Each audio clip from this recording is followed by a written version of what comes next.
A very good afternoon to everyone. Welcome back to Civics first year class. In yesterday's class, we have discussed Constitution. We discussed the features of Constitution. Then I explained you about written and unwritten Constitution, enacted and evolved Constitution, rigid and flexible Constitution. Then we also discussed about merits and demerits of written Constitution.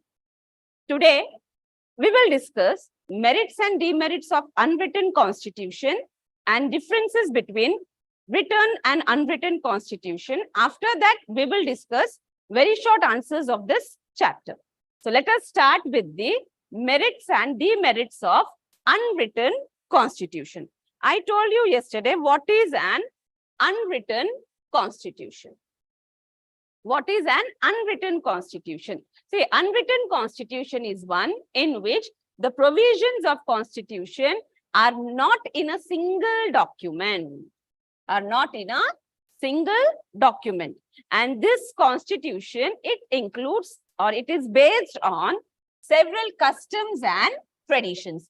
Unwritten Constitution, it is prepared from time to time. So what type of Constitution it is? Unwritten Constitution. Unwritten Constitution is evolved Constitution. That means it is prepared from time to time. So once we say it is an unwritten, that means its nature is flexible. Unwritten Constitution is flexible. So what do you mean by flexible? Flexible means it can be amended easily. It can be amended easily.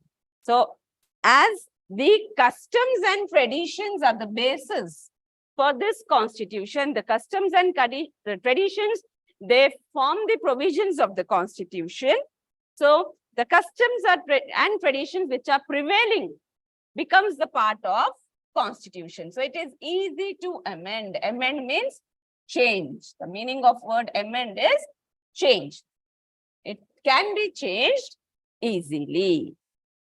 Okay. So if you see the merits, it always undergoes the process of evolution. Evolution means it keeps on growing. It is not made at a time. It is made from time to time. And the aim of it is bettering the best. The aim of it is bettering the best.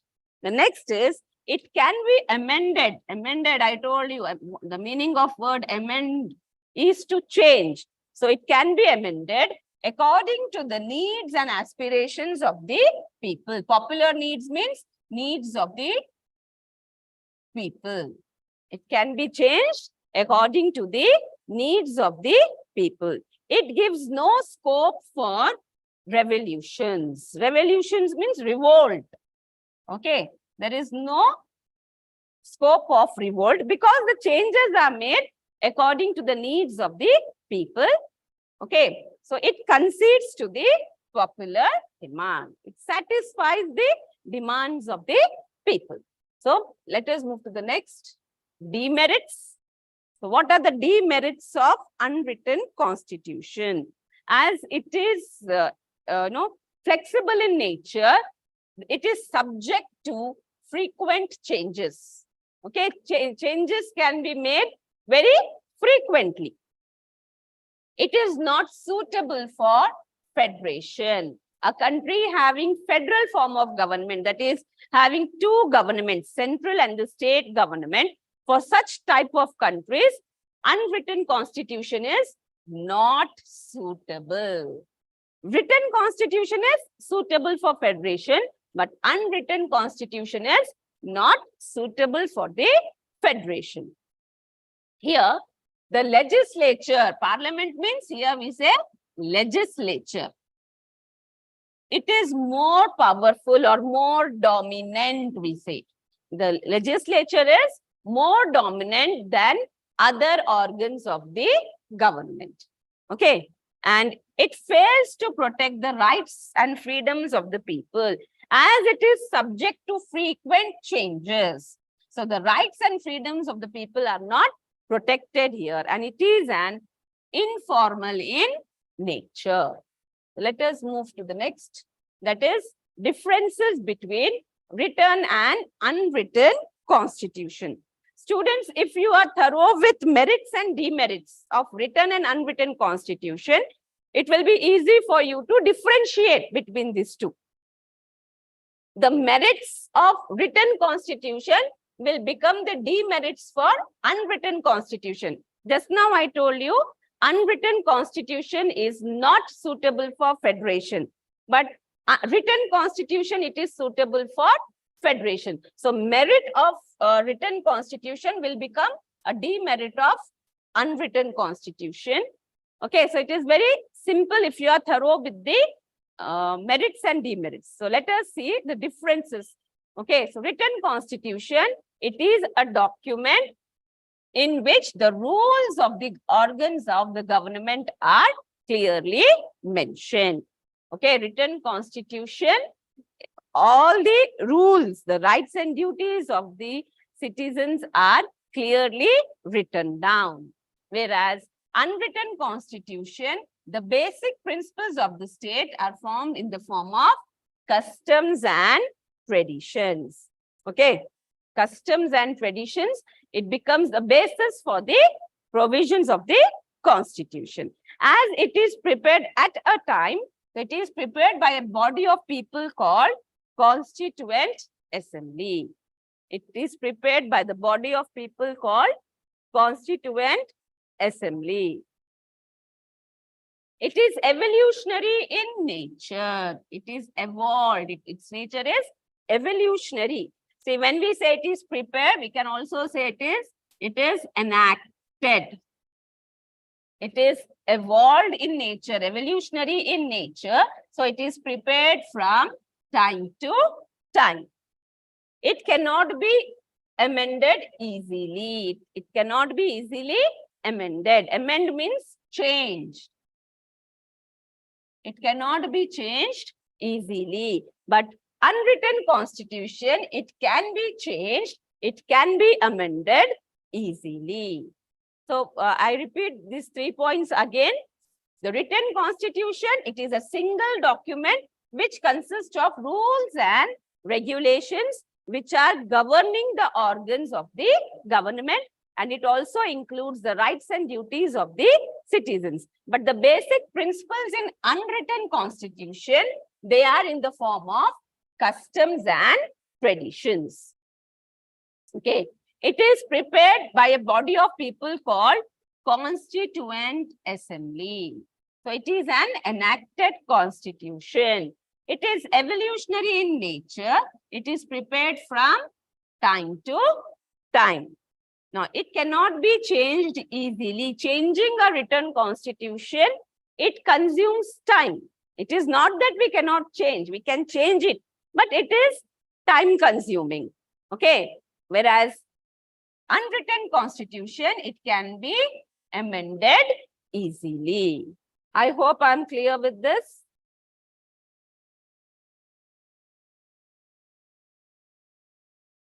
So, written and unwritten constitution, it is very easy topic. If you are well versed with this, then you can easily write. And mostly, the question for 5 marks is asked. What are the differences between written and unwritten constitution? Okay. So, let us move to the other differences. The court protects the rights of the people. In unwritten constitution, the rights of the people, the liberties of the people are protected by the court. But here, court cannot provide protection to the rights of the people. Why? Because it is easy to amend. It is flexible in nature. So protecting the rights of the people is difficult here. So to protect the rights of the people, the constitution should be in a written form. So written constitution, it provides for political stability. Okay, it provides for the political stability. But here, unwritten constitution, it does not guarantee political stability. It is suitable for federation. Okay, written constitution, it is suitable for federation, whereas unwritten constitution, it is not suitable for federation. It is suitable for unitary form of government. It is suitable for unitary form of government. It is not suitable for federal system. Okay, if you see the examples, the Constitution of India and USA are the best examples of written constitution. The Constitution of India is a written constitution. The Constitution of USA is also a written constitution. Coming to the example of unwritten constitution, the British Constitution. Yesterday also I told you, the Constitution of Britain, it is unwritten. So if you are able to learn at least 5 differences, okay, if you are able to learn all 7, that is well and good. But at least 5 differences you should write. At least 5 differences you should write.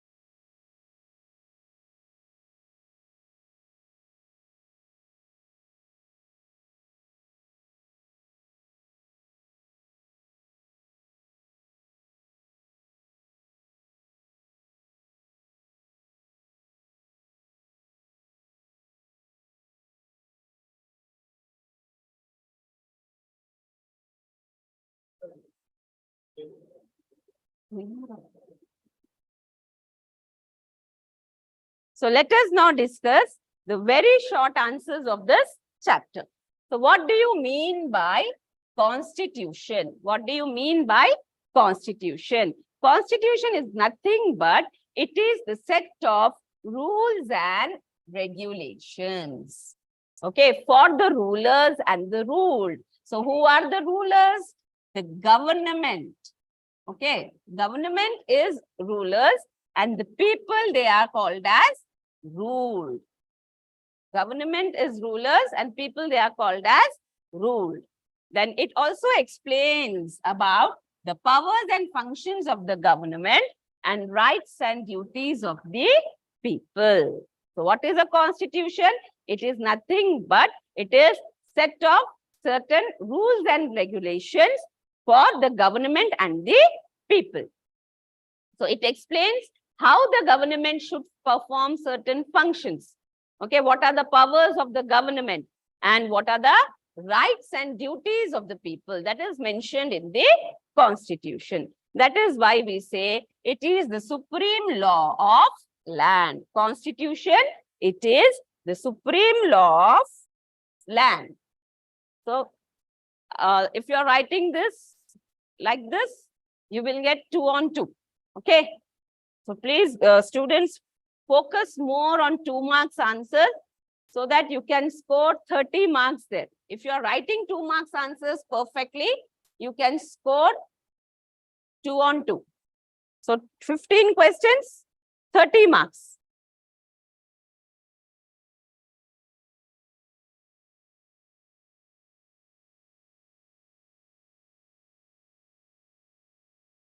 So let us move to the next question. What is an unwritten constitution? See, we have discussed this. So what is unwritten constitution? The constitution whose provisions are not written in a single document. It may not be a single document. Okay, such constitution is called as unwritten constitution. It is based on customs and traditions, and these customs and traditions will become laws. Okay, it will become law. These customs and traditions are the basis for making laws. It is informal in nature. Example, Constitution of Britain or England, you can write it. Okay. Next is written constitution. What is a written constitution? A constitution which is prepared by a body of people called Constituent Assembly is a written constitution. That means it is prepared by a body of people called Constituent Assembly. Okay. It consists of rules and regulations of the government in a written form. It is written in a proper order. Okay, it is written in a proper order, and it also includes the rights and duties of the citizens. So, a written constitution, it protects the fundamental rights of the citizen. It is not easy to amend. It is not easy to change. So, the rights of the people are protected. Example of written constitution is Indian Constitution, Constitution of India. It is a written constitution. It is prepared by a body of people called Constituent Assembly. So let us now see flexible constitution. No. What is a flexible constitution? A constitution whose provisions can be amended easily. A constitution which can be changed easily. Okay, flexible constitution is a constitution which can be changed easily. So just now we have discussed an unwritten constitution is easy to amend. So unwritten constitution is always flexible. Unwritten constitution is always flexible. So if you want to amend a constitution, you can amend it through a procedure of amending ordinary laws. How we amend or change the ordinary laws? Similarly, constitutional laws can be amended or constitution can be amended. So a country where you have unwritten form of constitution, there is no difference between the ordinary law and constitutional laws. There is no difference between ordinary laws and constitutional laws. So example of unwritten constitution is England. So unwritten constitution is always flexible. So example of flexible constitution is also Constitution of England. Next is rigid constitution. What is a rigid constitution? Rigid, the word rigid means it cannot be changed easily. Okay, it cannot be changed easily. So rigid constitution is one whose provisions we cannot change easily.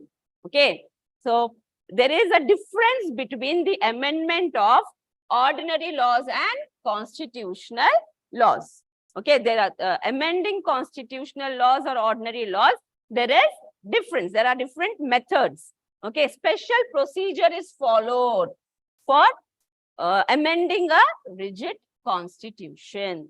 So example of rigid constitution is Constitution of USA, or you can also write Constitution of India. Constitution of USA and Constitution of India. These are the examples of rigid constitution. Remember, yesterday also I told you, I explained you the classification. I told you constitution, basically, it is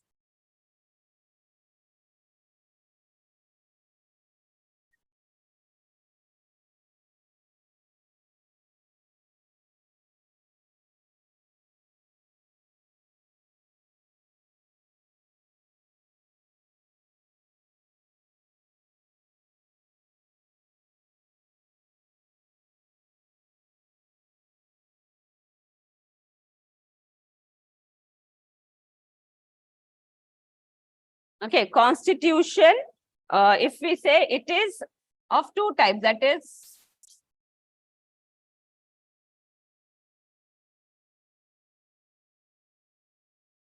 enacted and evolved. Yesterday also I told you, I am repeating it. So enacted means it is prepared at a time, okay, one time. So it is prepared by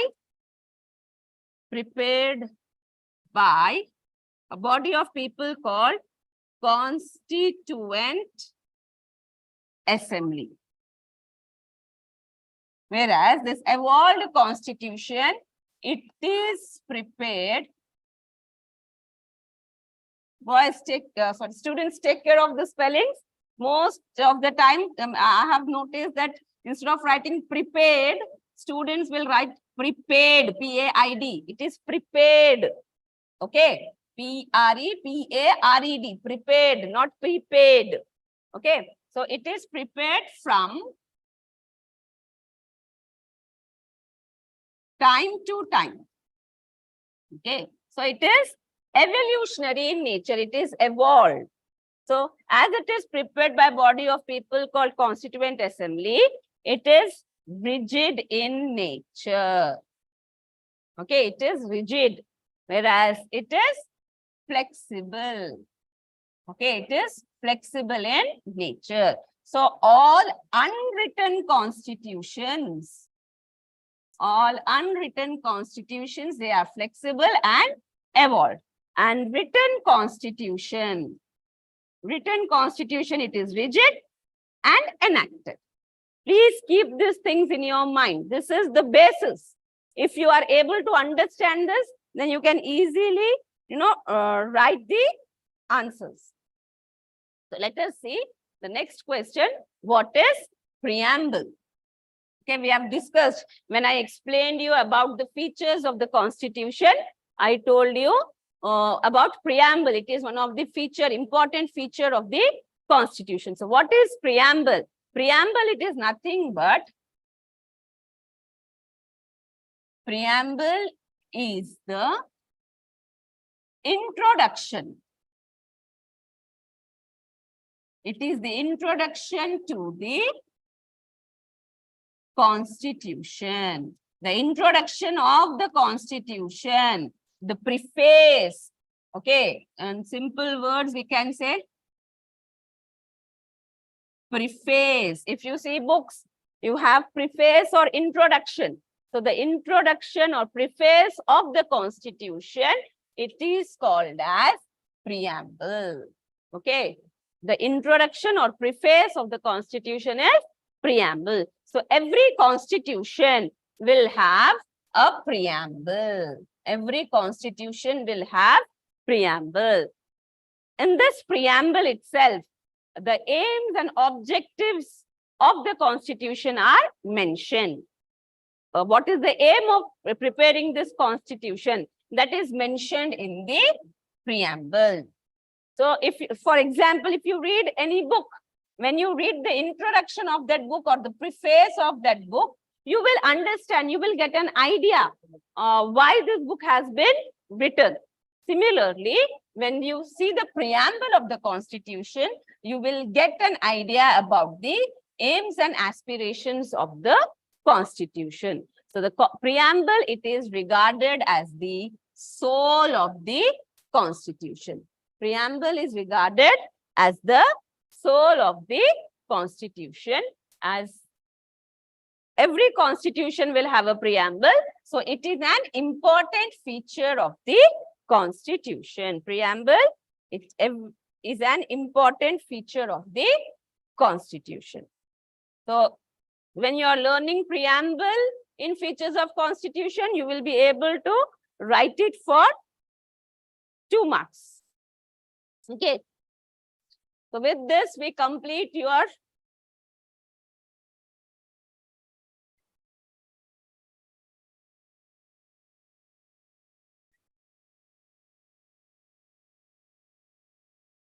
okay. If this chapter is over now, we'll move to your next chapter.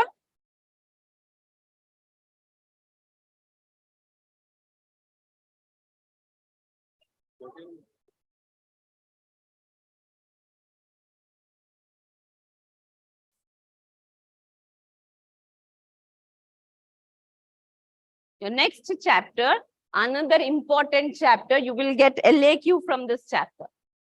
Okay, 11th chapter, that is organs of the government.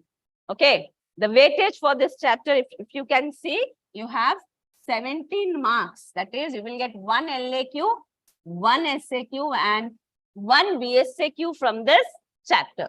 The weightage is 17 marks.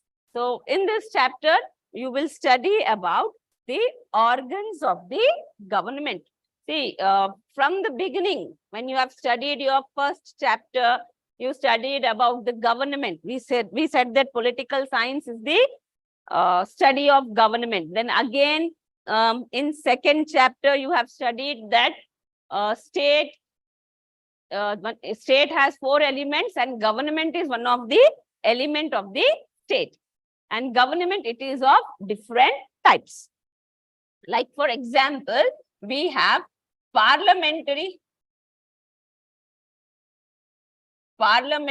government, we have presidential government, right?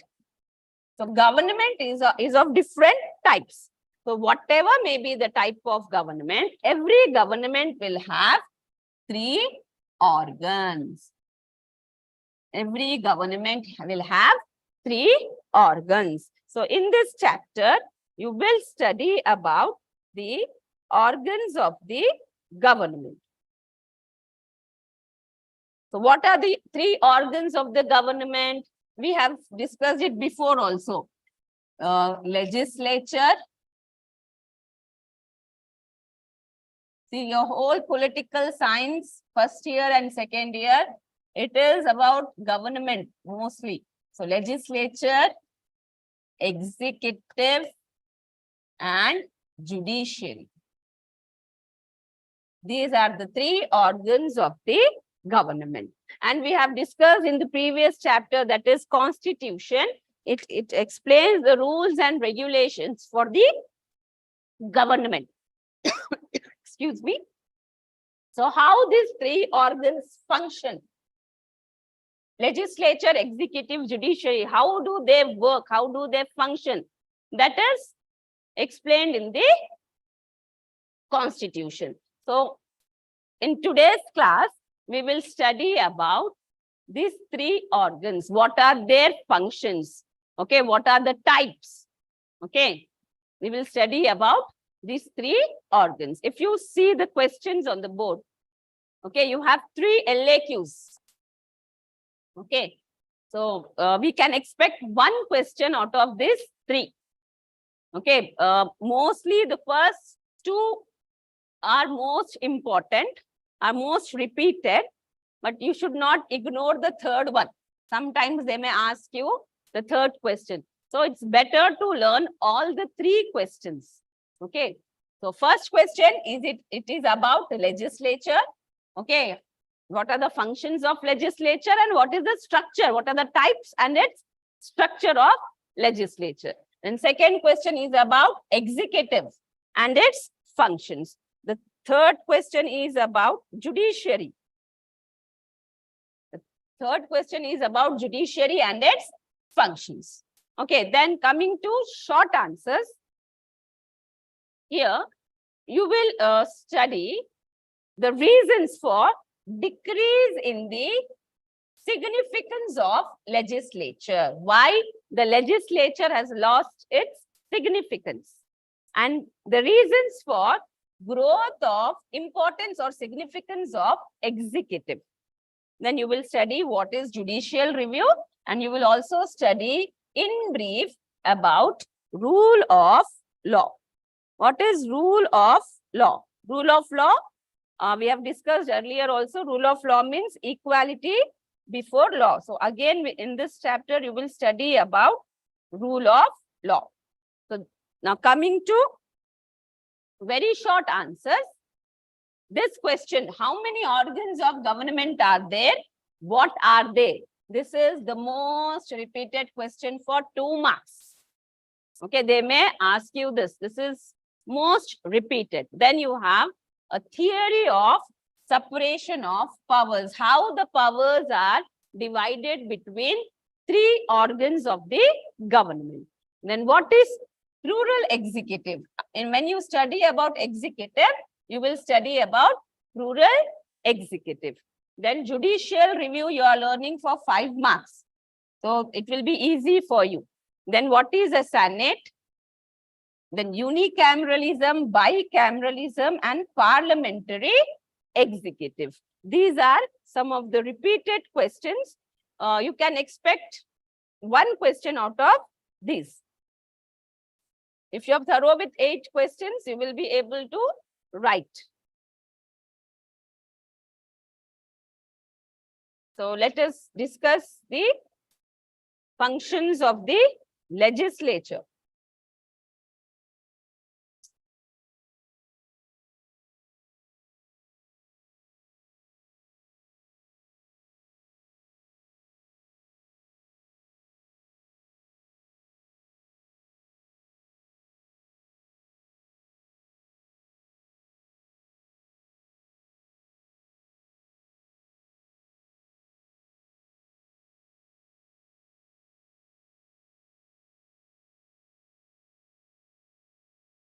It is very simple chapter, ma.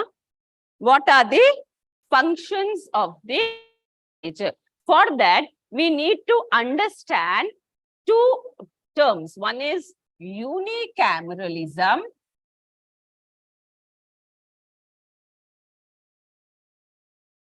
and bicameralism. Unicameralism and bicameralism. So uni means 1, bi means 2. So a legislature which has got 1 house, that is called as unicameral legislature, and the legislature which has got 2 houses, upper house and the lower house, such type of legislature, it is called as bicameral legislature. Okay, I hope I'm clear with this. The types of legislature, we have unicameral. When we say unicameral, the legislature will have only 1 house. And when we say bicameral, the legislature will have 2 houses. When we say 2 houses, it will have upper house and lower house. Upper house and lower house. So this is the types of legislature. And earlier we have discussed what is legislature. It is the law-making organ of the government. The government makes laws. Okay, we know that government makes the laws. So which organ of the government makes the laws? It is the legislative organ or the legislature which makes the laws.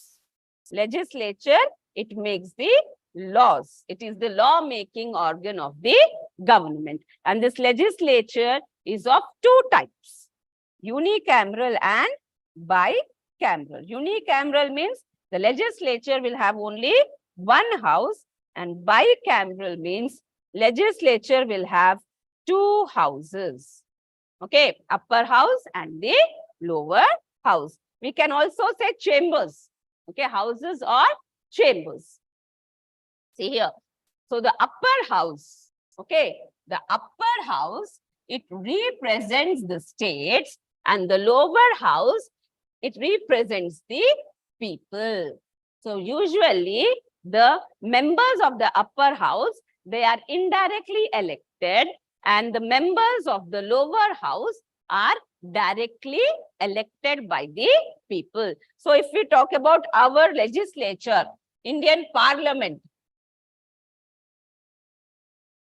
the Parliament of India, that is the central legislature of our country, it is bicameral in nature. It has got Lok Sabha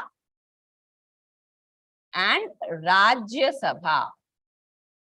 Lok Sabha and Rajya Sabha. Lok Sabha, it is representing the people.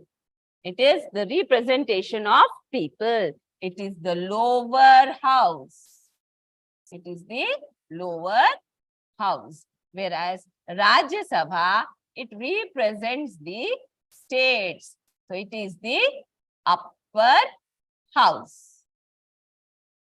It is the upper house.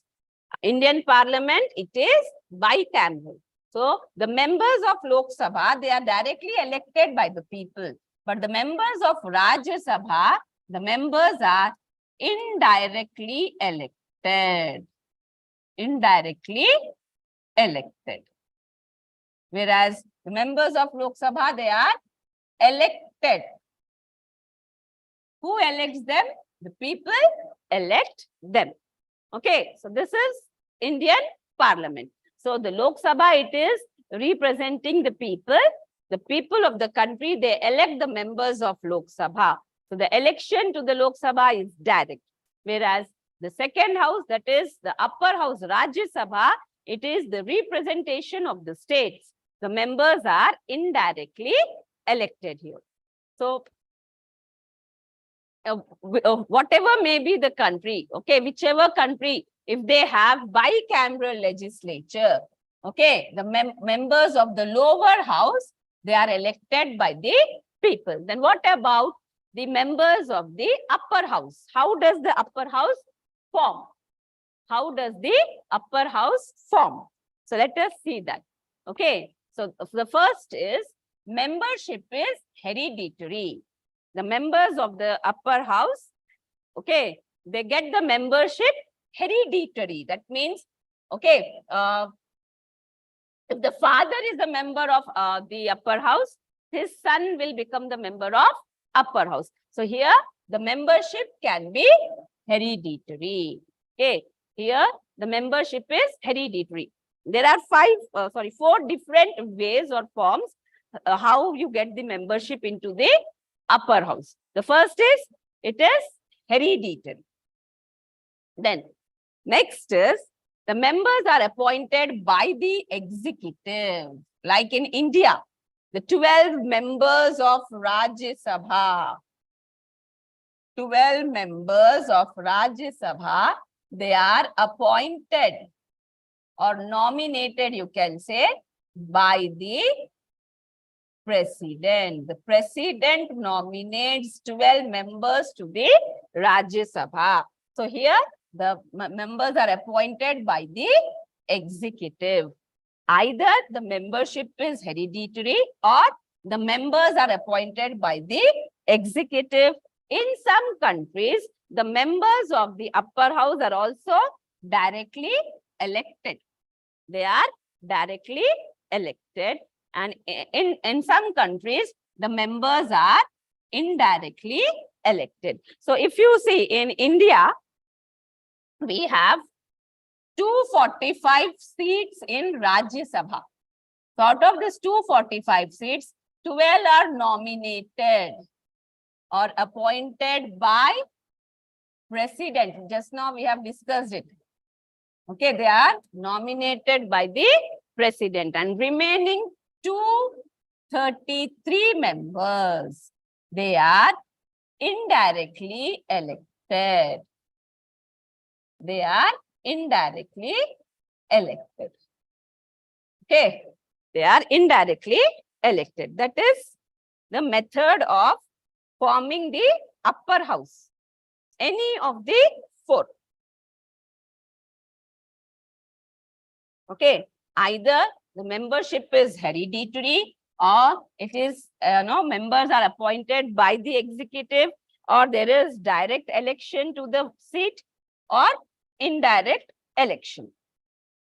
Okay, so let us now see the functions of the legislature. What are the functions of the legislature? The first function, see, legislature itself, it is the law-making organ of the government. So the first function of the legislature is legislative function or legislature function. That is law-making. It is the basic function of the legislature. So laws are made after detailed discussion in the houses. Now, in India, we have two houses, Lok Sabha and Rajya Sabha. If any bill is passed, both the houses should accept that bill, then the president should give his assent or approval. Then only that bill will become a law. So after detailed discussions, the laws are made. What is the legislative or legislature function of the legislature? Legislative function of the legislature is lawmaking. The basic function, the main function of the legislature is lawmaking. Okay, these laws are made after thorough discussions, okay, detailed discussions. The next is functions to control executive. Okay, in parliamentary form of government, like in India, the executive is the part of legislature. The party which secures maximum seats or majority in the lower house, that party will form the government. Okay, so executive, they are coming from the legislature only. So in parliamentary form of government, executive, as it is the part of the legislature, executive is responsible, that is answerable. Responsible means answerable. Executive is answerable to the legislature. Okay, if executives fail to perform or fail to, give satisfactory, responses to the legislature, then no confidence motion can be passed against the government. Okay, so legislature, it controls the executive by asking questions. Okay, the legislature will ask questions to the executive, and executives, they are answerable to the legislature. If executives, they fail to give satisfactory responses or answers, then resolutions can be passed against them, like no confidence motion. Okay, then the government has to prove its majority again. So what legislature is doing? Legislature is controlling the executive. How it is controlling? It is controlling the executive by asking questions and passing resolution. So what is the other function of the legislature? Legislature, it controls the executive. Legislature, it controls the executive. The first function is, it is the lawmaking organ of the government. All the laws are made after detailed discussions. Then second function is, it controls the executive. How it is controlling the executive? It is controlling the executive by asking questions and passing resolutions. Okay. The next is financial functions. Okay, financial functions, something related to the finances of the country. Okay, what does government do? Government impose tax on us, right? Okay, every year, government will present its budget in the parliament. And that budget, it, discuss about the taxes which are being imposed on the citizens. So, legislature has to approve the budget of the government. Okay, government cannot impose any tax on us without the approval of the legislature. Okay, approval of the legislature is necessary for imposing any tax or cancelling an old tax. For imposing new taxes and cancelling the old taxes, legislature should approve it. Then what is that they have to approve? They have to approve the budget. Okay. So that is the financial function of the legislature. Government cannot collect any tax from us without the approval of the legislature.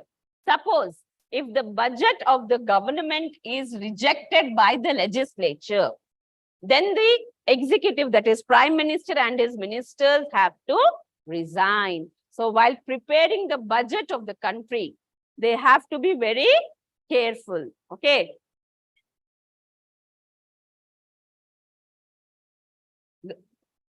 Next is judicial functions. What do you mean by judicial functions?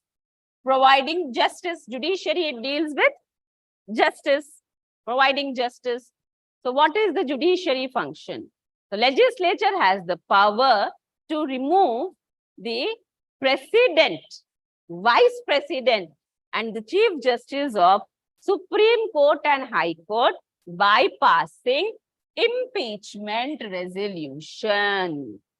Impeachment is a kind of resolution which has to be passed